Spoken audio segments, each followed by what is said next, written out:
Hello friends, എല്ലാവർക്കും classic ഫ്ലേവേഴ്സിലേക്ക് സ്വാഗതം. ഇന്നൊരു റെസിപ്പി വീഡിയോ ഒന്നുമല്ല, നമ്മൾ നല്ല സോഫ്റ്റ് ആയിട്ടുള്ള ദോശ ഇഡ്ഡലിയൊക്കെ ഉണ്ടാക്കാനുള്ള കൂട്ട് എങ്ങനെ റെഡിയാക്കി എടുക്കാമെന്ന് നമുക്ക് നോക്കാം. അപ്പോൾ ചാനൽ ഇതുവരെയും കാണാത്തവരും സബ്സ്ക്രൈബ് ചെയ്യാത്തവരും ഒക്കെ ഉണ്ടെങ്കിൽ ഒന്ന് സബ്സ്ക്രൈബ് ചെയ്യാൻ മറക്കരുത്. അതേപോലെ വീഡിയോസ് ഇഷ്ടപ്പെടുകയാണെങ്കിൽ ലൈക്ക് ചെയ്യാനും ഷെയർ ചെയ്യാനും മറക്കരുത്. നല്ല സോഫ്റ്റ് ആയിട്ടുള്ള ഇഡ്ഡലിയും അതേപോലെ ദോശയും നമുക്ക് ഈ ഒരു കൂട്ടുകൊണ്ട് ഉണ്ടാക്കിയെടുക്കാം. അപ്പോൾ അതിനായിട്ട് ഞാൻ 3 കപ്പ് പച്ചരിയാണ് എടുത്തിരിക്കുന്നത്. അതേപോലെ 1/4 കപ്പ് ഉഴുന്ന് പരിപ്പ് പൊടി ഇട്ട് കൊടുക്കുന്നുണ്ട്. ഇതിലേക്ക് 1 ടീസ്പൂൺ ഉലുവ കൂടി ഇട്ടിട്ട് നന്നായിട്ടൊന്ന് കഴുകിയെടുക്കുന്നുണ്ട്. ഒരു 3-4 പ്രാവശ്യമെങ്കിലും നന്നായിട്ട് കഴുകിയെടുക്കണം. എന്നിട്ട് വെള്ളം ഒഴിച്ചൊന്ന് കുതിർത്ത് വെക്കണം. ഒരു 5-6 മണിക്കൂറോളം നമുക്കിതൊന്ന് കുതിരാൻ വേണ്ടി മാറ്റി വയ്ക്കാം. അതിനുശേഷം നമുക്കിതൊന്ന് അരച്ചെടുക്കണം. അപ്പം ഞാൻ 2 ബാച്ചായിട്ടാണ് അരക്കുന്നത്.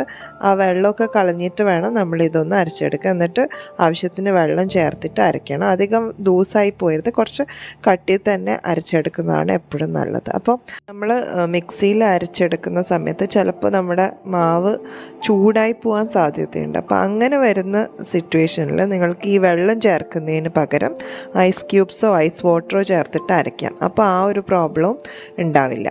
ഫൈനൽ ബാച്ചിലേക്ക് ഞാൻ 1/2 കപ്പ് ചോറ് കൂടി ചേർത്ത് കൊടുക്കുന്നുണ്ട്. ആവശ്യത്തിനുള്ള വെള്ളവും കൂടി ചേർത്തിട്ട് നമ്മളിതൊന്ന് അരച്ചെടുക്കുന്നുണ്ട്. ആ മിക്സിയുടെ ജാറിൽ കുറച്ച് വെള്ളം ഒഴിച്ച് അതുകൂടി കഴുകി ഇതിലേക്ക് ഒഴിക്കുന്നുണ്ട്.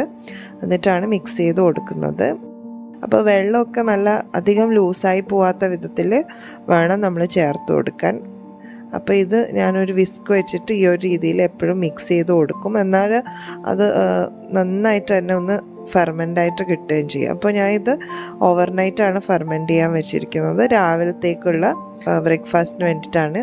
അപ്പോൾ രാവിലെ ഞാനിത് ഓപ്പൺ ചെയ്തിട്ട് അതിലേക്ക് ഉപ്പ് ഇട്ട് കൊടുക്കുന്നുണ്ട്.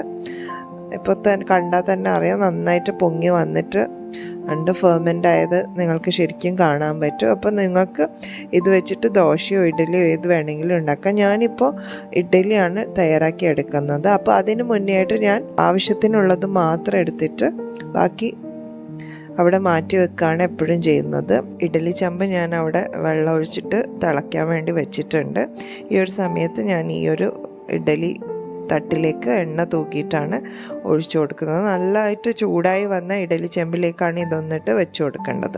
ഇനി നിങ്ങൾ ദോശയാണ് ഉണ്ടാക്കിയെടുക്കുന്നതെങ്കിൽ നിങ്ങൾക്ക് ഇതിന് വെള്ളം കുറച്ച് ചേർത്ത് കൊടുത്തിട്ട് വേണം ഉണ്ടാക്കിയെടുക്കാൻ. കട്ടിയിൽ ദോശ ഉണ്ടാക്കിക്കഴിഞ്ഞാൽ അത്രയും സോഫ്റ്റായിട്ട് വരില്ല. അപ്പോൾ ഒരു 1-2 ടേബിൾ സ്പൂൺ വെള്ളം ഒഴിച്ച് നോക്കിയതിന് ശേഷം ഒന്ന് ഉണ്ടാക്കി നോക്കുക. അപ്പോൾ കറക്റ്റായിട്ട് വരുന്നുണ്ടെങ്കിൽ അത് മതിയാവും. അല്ലെങ്കിൽ കൂടുതൽ വെള്ളം വേണമെങ്കിൽ നിങ്ങൾക്ക് അന്നേരം ചേർത്ത് കൊടുക്കാവുന്നതാണ്. അപ്പം നമ്മുടെ ഇഡ്ഡലി ഇവിടെ റെഡി ആയിട്ടുണ്ട്. ഞാൻ അതിൻ്റെ മുകളിലേക്ക് കുറച്ച് വെള്ളം തളിച്ച് കൊടുക്കുന്നുണ്ട്. അതൊന്ന് തണുത്തതിന് ശേഷമാണ് ഞാൻ അതിൽ നിന്ന് തട്ടിൽ നിന്ന് അത് ഇളക്കിയെടുക്കുന്നത്.